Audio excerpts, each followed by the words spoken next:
देखिए, कक्षा 10वीं की आज की इस वीडियो में हम लोग पढ़ने जा रहे हैं अपना आज का नया टॉपिक, जिसका नाम है संक्षारण, जिसको हम अंग्रेजी में कोरोजन बोलते हैं। क्या बोलते हैं? कोरोशन। वो दो बेटे पेन। अब देखिए, आप ध्यानपूर्वक देखेंगे क्या है संक्षारण। आपको पता है एक अति मंद अभिक्रिया है, क्योंकि जंग लगना हम इसको हिंदी में बोलते हैं। क्या बोलते हैं? जंग लगना। यहाँ लिख देंगे जंग लगना। और आप लोगों को पता है कि जंग एकदम से नहीं लग जाता कभी भी किसी भी पदार्थ पर, ठीक है ना। कई दिन लग जाते हैं, यानी कि समय लगता है। इसीलिए हम कहते हैं कि अति मंद अभिक्रिया ये होती है। जब भी जंग लगता है वायु की ऑक्सीजन के द्वारा और वायु में उपस्थित नमी के द्वारा, आर्द्रता के द्वारा, ठीक है ना। जब ये किसी भी पदार्थ की सतह पर इकट्ठे हो जाते हैं, नमी और ऑक्सीजन, तभी जंग लगता है, तभी संक्षारण की प्रक्रिया प्रारंभ होती है। अब आप लोग देखेंगे बहुत सी धातुएं वायु, आर्द्रता तथा प्रदूषण के कारण वायुमंडल में उपस्थित विभिन्न गैसों से क्रिया करके अपनी सतह पर एक नया यौगिक बनाती हैं। क्या बनाती है? अपनी सतह पर एक नया यौगिक बनाती हैं।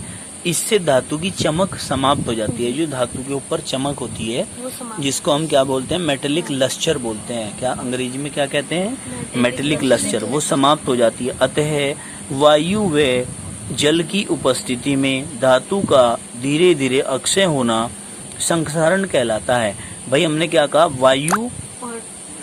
वायु और जल की उपस्थिति में धातु का धीरे धीरे खत्म हो जाना, अक्षय हो जाना, गल जाना, सड़ जाना, टूट जाना, खत्म हो जाना, डीके बोलते हैं अंग्रेजी में। क्या बोलते हैं? डीके हो जाना ही संक्षारण कहलाता है। यह एक रासायनिक अभिक्रिया है, जैसे लोहे पर जंग लगना, पीतल व तांबे पर हरे धब्बों का बनना। अगर आप अंगूठी भी पहनते हैं तांबे की, तो क्या हो जाता है? उंगली हरी हो जाती है। कड़ा पहनते हैं तांबे का, तो यहाँ से क्या हो जाता है? हरा हो जाता है। ठीक है, तो हमने क्या कहा? वायु तथा जल, क्या भाई? वायु तथा जल के कारण लोहे की सतह पर जमने वाली भूरे रंग की पपड़ी को जंग कहते हैं। ठीक है, जंग hydrate iron third oxide Fe2O3 ये जंग का फॉर्मूला है। क्या है? आयरन ऑक्साइड बोलते हैं जंग के फॉर्मूले को, यानी कि Fe2O3 यौगिक होता है। क्या होता है? यौगिक होता है। यह लोहे की सतह को कमजोर कर देता है। ठीक है, नहीं जब टूट जाएगी, कमजोर हो जाएगी, टूटने लगेगी जंग लग के, इसके कारण लोहे की बनी वस्तुएं धीरे धीरे समाप्त हो जाती हैं। अब देखिए फॉर्मूला देखो बेटे कैसे बना। 4Fe + 3O2 + XH2O। 4Fe है और 3O2 है, तो हमने 2 कॉमन ले लेना है। इसमें से ले लिया 2 कॉमन। 2 दूनी 4, 2 तिया 6 इंटू XH2O, जहाँ प्लस था वहाँ इंटू लगा दिया XH2O। ठीक है, इस तरह आपको जंग का फॉर्मूला प्राप्त हो जाता है। ये है जंग। ठीक है, अब देखो लोहे पर जंग लगने के लिए नमी और वायु का होना आवश्यक है। पहले भी बताया था हमने। इस तथ्य को प्रयोग के द्वारा स्पष्ट किया जा सकता है। 3 परखनलियां A, B एवं C लेकर उनमें चमकीली कीलें डालें। क्या डाल दो उनके अंदर? चमकीली कील डाल दो। ठीक है, कोई दिक्कत तो नहीं है। फिर हम क्या कहेंगे? नीचे चित्र में भी दिखा रखी है ये बात। परखनली में, काय में? परखनली में सामान्य जल ले तथा ऊपर या उस पर कार्क लगा दें। ये देखो यहाँ ये परखनलियां ले ली, 3 परखनली ले ली, इन पे ऊपर से क्या लगा दी? कार्क लगा दी। ठीक है, ढक दिया इनको। फिर क्या कहा? परखनली बी में उबला हुआ जल लें। बी वाली में क्या ले लें? उबला हुआ जल। ठीक है, उसमें कुछ तेल डालें और कार्क लगा दें। ठीक है भाई, कोई दिक्कत तो नहीं है। फिर क्या कहा? उबले हुए जल में वायु घुली नहीं होती। वायु क्या नहीं होती? घुली हुई नहीं होती। तेल जल, क्या कहा? वह ऊपरी सतह बना लेगा। तेल और जल क्या करेगा? ऊपरी सतह बना लेगा कील के ऊपर, और जल में वायु नहीं घुल पाएगी। परखनली सी में निर्जल कैल्शियम क्लोराइड लें और कार्क लगा दें। निर्जल कैल्शियम क्लोराइड वायु की नमी को सोख लेता है। तो वहां पे वायु नहीं होने की। परख नली को कुछ दिनों के लिए रखा रहने दें। 3 परख नली ली, ए बी सी। ए वाली में आपने डाल दिया क्या, पानी डाल दिया, लोहे की कील डाल दी और नम वायु, तो क्या हुआ, इसमें तो जंग लग गया। दूसरे वाली बी थी, इसमें क्या किया आपने, तेल डाल दिया और उबला हुआ पानी डाला। उबला हुआ पानी था तो इसमें वायु नहीं थी, और तेल डाल दिया तो वो सतह पे जम गई जाके कील की, ठीक है, तो उसने क्या किया, जंग नहीं लगने दिया। तीसरी परत ली, इसमें कैल्शियम क्लोराइड डाल दिया और शुष्क वायु है इसके अंदर, तो क्या हुआ, कैल्शियम क्लोराइड ने नमी को सोख लिया, तो किले फिर जंग नहीं लगी किलों पर, ठीक है। तो हमने क्या कहा कि ए वाली किलो पर ही जंग लगता है। इससे पता चलता है कि जंग लगने के लिए क्या क्या जरूरी है, जल और वायु और नमी जरूरी है, ठीक है। अब हमने क्या कहा, कुछ दिनों बाद परीक्षण करने पर केवल परख नली ए में रखी किलो पर ही जंग लगा। किस पर, ए वाली पे जंग लगा। क्यों, क्योंकि सामान्य जल में वायु घुली होती है। परख नली बी तथा सी, ये बी और सी हैं, ठीक है, में रखी किलो पर जंग नहीं लगा, ठीक है भाई। इनमें रखी किलो पर क्या नहीं लगा, जंग नहीं लगा। क्यों, क्योंकि तेल की सतह ने जल में वायु नहीं घुलने दी। इसी प्रकार परख नली सी में वायु थी, सी में भी थी वायु, परंतु जल नहीं था। क्या नहीं था, जल नहीं था, क्योंकि निर्जल कैल्शियम क्लोराइड ने परख नली की सारी आर्द्रता को अवशोषित कर लिया। अतः इससे सिद्ध होता है कि जंग लगने के लिए जल तथा वायु की आवश्यकता होती है। जंग लगने के लिए इन सब चीजों की क्या होती है, आवश्यकता होती है। फिर कहा, चांदी से बनी वस्तुएं कुछ समय बाद काली पड़ जाती हैं। कारण है, चांदी से बनी वस्तुएं कुछ समय के बाद क्या हो जाती हैं, काली पड़ जाती हैं। क्यों, क्योंकि चांदी वायु में उपस्थित H2S से क्रिया करके काले रंग का सिल्वर सल्फाइड बनाती है, तो चांदी काली हो जाती है, चांदी की जो चमक होती है वो खो जाती है।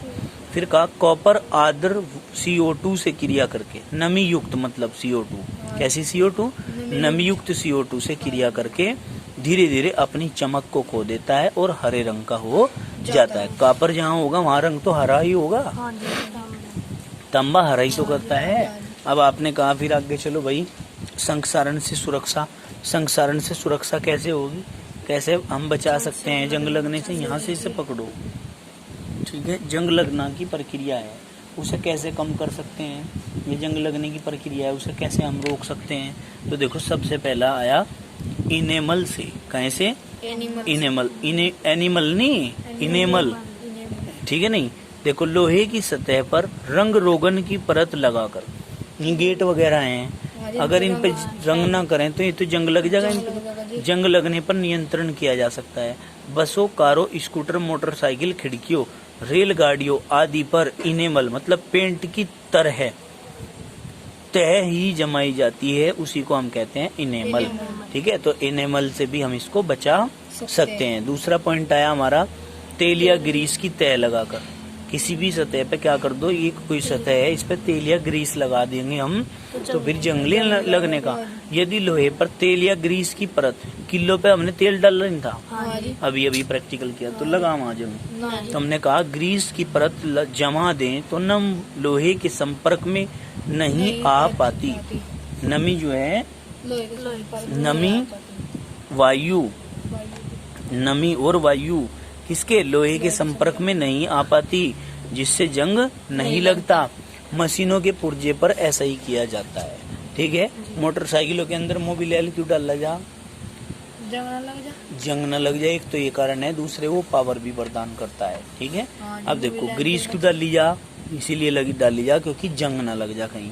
अब बात आती है गैल्वेनीकरण। क्या, गैल्वेनीकरण को यशद लेपन भी बोलते हैं। क्या बोलते हैं, देखो क्या कहा भाई, लोहे पर जस्ते की पतली परत चढ़ाने को गैल्वेनीकरण कहते हैं। कहाँ पे, लोहे के ऊपर जस्ते की मतलब एक धातु के ऊपर दूसरी धातु की परत चढ़ा रहे हैं भाई, ठीक है। नहीं तो क्या किया, एक धातु के ऊपर दूसरी धातु मतलब लोहे के ऊपर जस्ते की परत चढ़ा रहे हैं, उसी को हमने क्या कहा, गैल्वेनीकरण या यशद लेपन कहा। पेपर में यशद लेपन से ही पूछा जाए ज्यादा कर, ठीक है। नहीं, हाँ।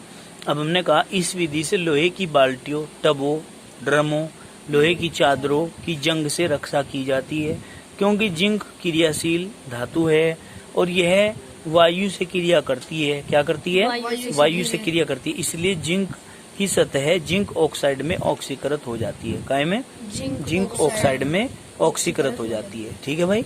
फिर क्या, जो कठोर होती है, जिंक की सतह नष्ट हो जाने पर भी यह सदलेपित वस्तु सुरक्षित रहती है। अगर कार्बन लगेगा या जंग लगेगा तो वो जिंक पे ही लगेगा, लोहा तो बच जाएगा नीचे। तो हमने कहा यह सदलेपित वस्तु सुरक्षित रहती है। जिसको हमने क्या कर रखा, यह सदलेपन कर रखा है जिस धातु का, यानी कि जिस धातु को हमने ढक रखा है दूसरी धातु चढ़ा करके, वो वाली सुरक्षित रह जाएगी। क्यों रह जाएगी? हाँ, बाहर वाली पे जंग लग जाएगा। क्यों रह जाएगी? क्योंकि जिंक Fe+2 को Fe में परिवर्तित कर देता है। Zn + Fe+2 = +2 Zn के ऊपर आ जाएगा, Fe अलग निकल जाएगा। कोई वस्तु है? ये तो बेटे आपको विद्युत रासायनिक श्रेणी पढ़नी पड़ेगी।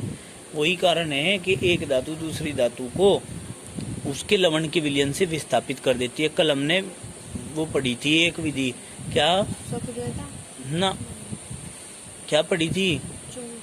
विद्युत अपघटनी विधि, जिसमें प्लेटा घुल घुल के दूसरी प्लेट पे चढ़ गई थी। समझ गए? हाँ, धातु जा करके शुद्ध प्लेट पे जम गई थी, उसी तरह चढ़ाया जाता है। आप कहते नहीं, मम्मी क्या कह रहे आपकी, अजी सोने का बनवा दियो मेरा ये चांदी वाला ही सिस्टम है। क्या कहे, मेरे चांदी के हैं ये कुंडल, सोने के बनवा दो इन्हें। फिर क्या कह रहे, अब रोटी दूंगी बना के बढ़िया वाली, क्यों? अब सोने का चढ़वा दियो इस पर पानी, खुश हो जा पूरी कतई, अब सोने के बन गए। क्यों?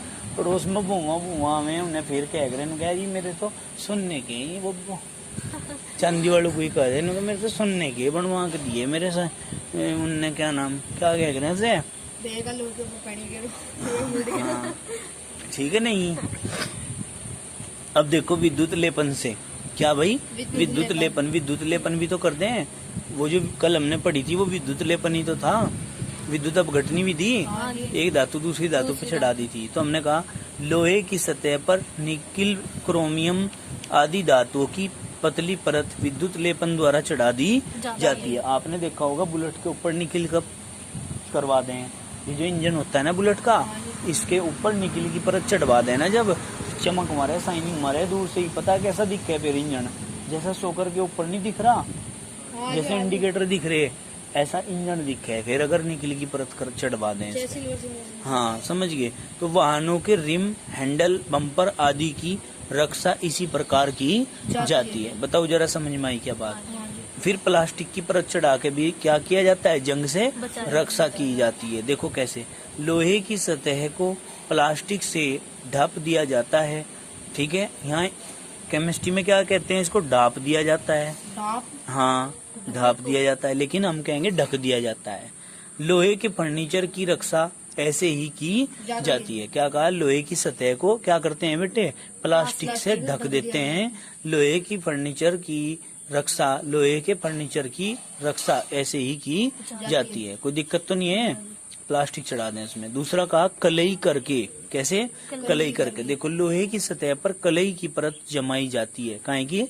कलई की परत जमाई जाती है। घी के कनस्तर, खाना पैक करने के डिब्बे पर ऐसा ही किया जाता है। कलई करने का मतलब वो चमकीली परत चढ़ा देना। समझ गए ना? वो अलग चीज है, ये अलग चीज है। अब देखो सुनो तो बात को ध्यान से। लोहे की सतह पर कलई कर दी, परत जमा दी, समझो। दूसरी परत जमाना कलई हो। घी के कनस्तर चमकीले बन जा, खाना पैक करने के डिब्बे पर ऐसे ही किया जाता है। अंदर की साइड क्या होती है उनमें, अंदर की साइड स्टील टाइप से नहीं होती क्या? हाँ, तो वो क्या होता है, वो कलई करना बोलते हैं उसको। क्या बोलते हैं? कलई करना। अब दूसरा कहा इस्पात में बदलकर। काहे में? इस्पात में। देखो ध्यान से सुनो, लोहे को इस्पात में बदलकर जंग से बचाया जाता है। काहे को? लोहे को इस्पात में बदल देंगे तो क्या होगा भाई, जंग से बचा लेंगे। तो आज का हमारा ये टॉपिक खत्म हो जाता है। कल को हमारा अगला नेक्स्ट टॉपिक रहेगा मिश्र धातुएं, जिसको हम पढ़ेंगे और उम्मीद करता हूँ कि ये चैप्टर भी कल हम समाप्त कर लेंगे। ठीक है ना? कोई दिक्कत तो नहीं है? मिश्र धातु पढ़ना है क्या है भाई? कल ही करा दूंगा इसको। चलिए आज के लिए इतना ही काफी, बाकी करेंगे कल। धन्यवाद।